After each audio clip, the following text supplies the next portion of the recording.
I moved to Australia 8 years back, and I'm from India.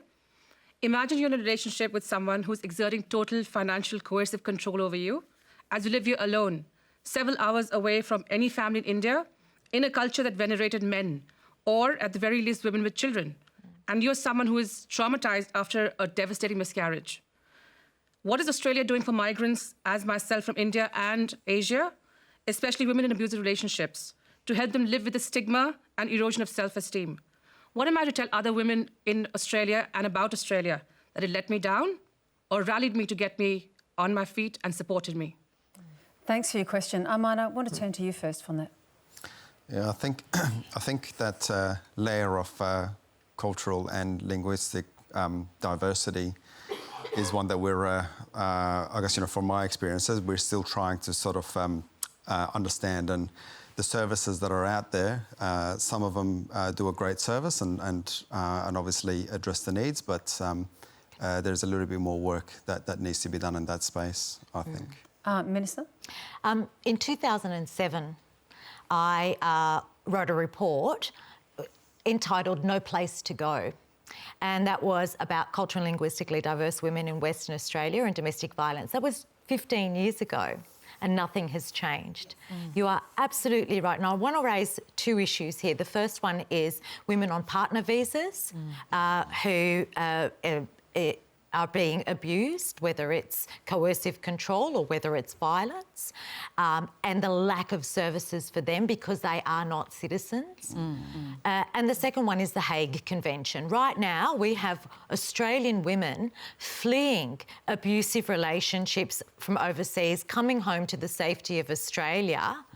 The Hague Convention, if they get Hagued, if the other partner raises the Hague Convention, he gets all of his legal fees paid by Australia.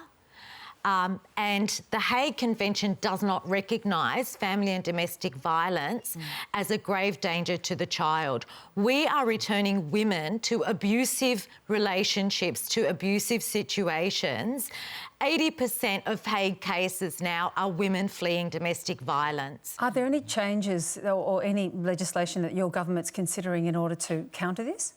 Mark Dreyfus, the Attorney-General, has committed to reviewing the Hague Convention. All it needs is a change to the Family Law Act, to the part about the Hague Convention, to ensure that magistrates and judges and courts take into account family and domestic violence as a factor in returning a child and a mother to an abusive relationship. This comes on the tail of, in 2008, a woman named Cassandra Hasanovic was returned from Australia to an abusive relationship in the UK.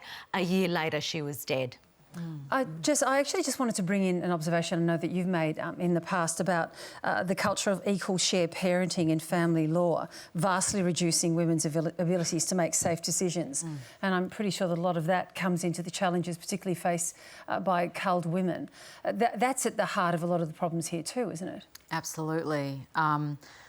It's an assumption in our jurisdiction and in our society that actually is the best outcome, of course, for everyone. Yeah, is it precisely. an incorrect one? And it basically what's happened over the past, particularly since 2006 and the Howard reforms, that year the Howard government sure took a sledgehammer to the independence of women and their children in so many ways, but particularly with the Family Law Act. And presumption of equal shared parental responsibility, but also the introduction of a provision that no longer exists but still I think exists in the culture of the court, which was the hostile parent provision, which was later termed the victim's dilemma, which was to say that if you raise abuse allegations, you are getting in the way of meaningful contact between the parent and the child. And so the reason why I bring that up is that this presumption of equal shared parental responsibility, what it's done it has changed the court from a place in which child safety was a priority to a place where contact must be arranged and allegations of violence are inconvenient and get in the way of that contact. We know from coronial inquests, the Hannah Clark coronial inquest, the role that equal shared parental responsibility and the expectation of that women have and that, and that their partners have can lead women to make unsafe choices about, providing access because they're afraid they'll be taken to family court. I spoke to a woman who's now a magistrate. She was a barrister at the time, and she stayed in her marriage for 10 years because she stayed there as a supervisor because she knew she could not trust the family law system to protect her child, and that there was every chance that that child would be ordered into shared custody arrangements. Let me just quickly go back to you, if I can, Wandana. Do you feel that Australia has let you down? I don't think so. I've had a number of really, really good friends and family. The legal system, they've all really rallied behind me to put me back on my feet. However, the justice has been long and slow and arduous. So that's something which I'm a little disappointed with. So I did not get justice in my court case. I walked away from several $1 million because I chose to live a life of peace, and I want to live and I want to sleep peacefully at night.